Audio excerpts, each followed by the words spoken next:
Supervisor. Today I will going to demonstrate the steps for the activity 2. So, first, kailangan natin gumawa ng box ang pang 5th and 6th boxes. So, ikakopy lang natin to.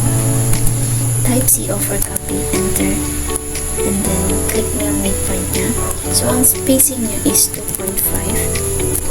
So, ayan. So, para sa isa pang box is kailangan mo lang ulit siyang i-copy, enter, and then yun. Meron na tayong pang 5 at pang 6 na box. So, ang next natin gagawin is gagawa tayo ng design sa ating panlimang box. So, type line for L for line, and then off mo yung ortho para magalaw natin siya. So, midpoint to midpoint lang, magkabilaan. Next natin is gagawa tayo ng circle. Type C for circle, and then midpoint, and then sa intersection niya. Same process din sa midpoint, sa kabila, and then intersection. So, yung mga excess is kailangan natin siyang i-trim. Type, click mo lang to, and then enter. And then ito, di na natin to kakailanganin, so i-delete na lang natin. Ang kailangan lang natin dito is ito and ito. So, titrim natin to, tatanggalin na natin yan. So, ayan. So, para mapuno to is kailangan natin siyang i-offset. Enter, and ang distance niya is 0.25. Enter, click mo lang to.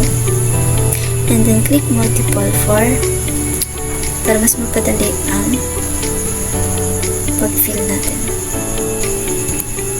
So, kung makikita natin is kulang, so kailangan natin siyang i-extend. Type EX for extend. Click mo lang itong object, enter, and then yun, pwede mo siyang i-extend. So, ayan, tapos na. Na-extend na natin siya. So, para mas mapuno to is kailangan mo lang siyang i-copy and then i-rotate. So, first, i-copy natin siya. Click mo lang to. And then, CO for copy. Ayan. Diyan sa labas para mas makita natin. And then, click mo lang tong object and then type RO for rotate. On mo yung ortho para hindi siya nagalaw. Yan. And then, copy mo ulit. Enter. And then, copy mo ulit and then hanapin mo yung intersection nila. So, same process din. I-rotate mo lang ulit. Then,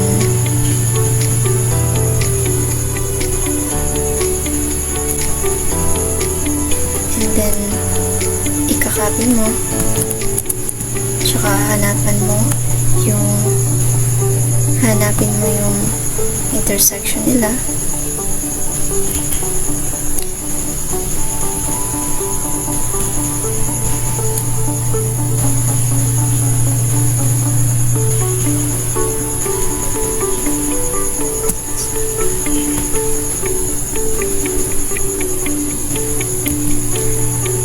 So, same process pa rin.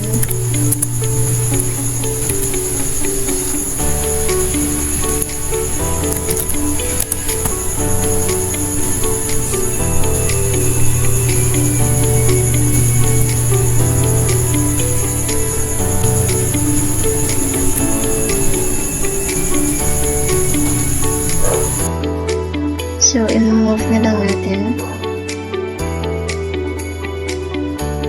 So, that's it. Tapos na. And then, dito naman tayo sa last box. Dito, kailangan lang natin gumawa ng polygon. So, type POL for polygon, and then enter number of sides, which is 6, enter, and then click ka lang dito, inscribe, kasi sa loob ka ng box gagawa. Specify radius of circle is 5, enter, and then meron na tayong polygon.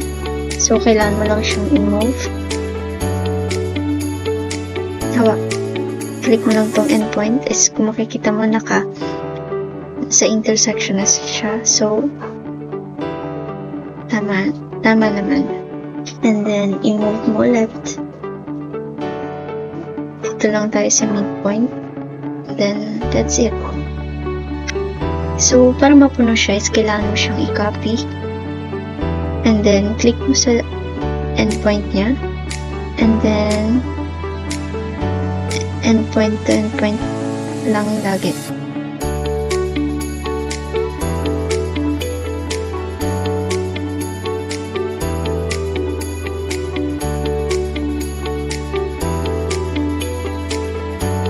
So, yan. Para mas mapadali, hindi na tayo magmano-mano. Kailangan mo lang siyang i-copy lahat. Itong side ito. And then, copy, enter. So, click mo lang siya dito. So, same process. Endpoint to endpoint ulit.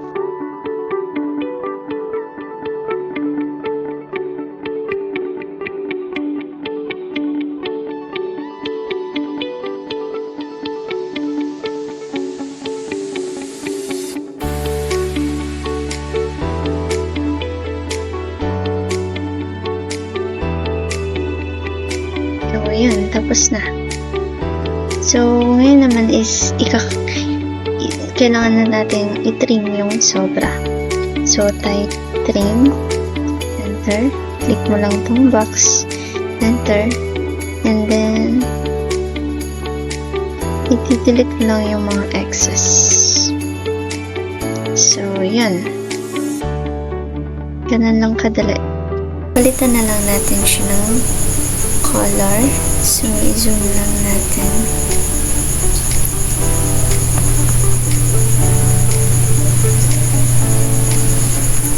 So, right click, punta tayo sa properties. And yung color niya,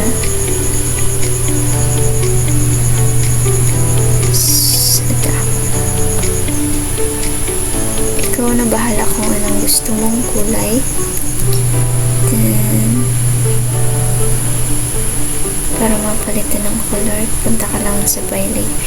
And, green. So, same procedure lang nung nauna. I-click mo lang yung object. And then,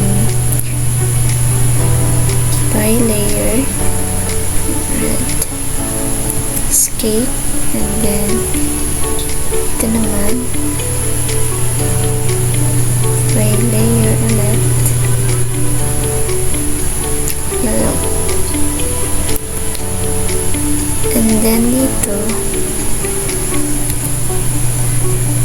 click lang natin lahat. And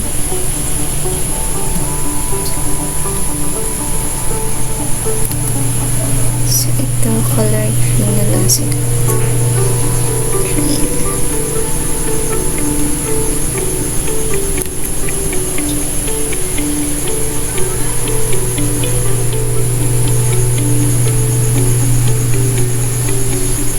So, as you can see, tapos na ang activity 2.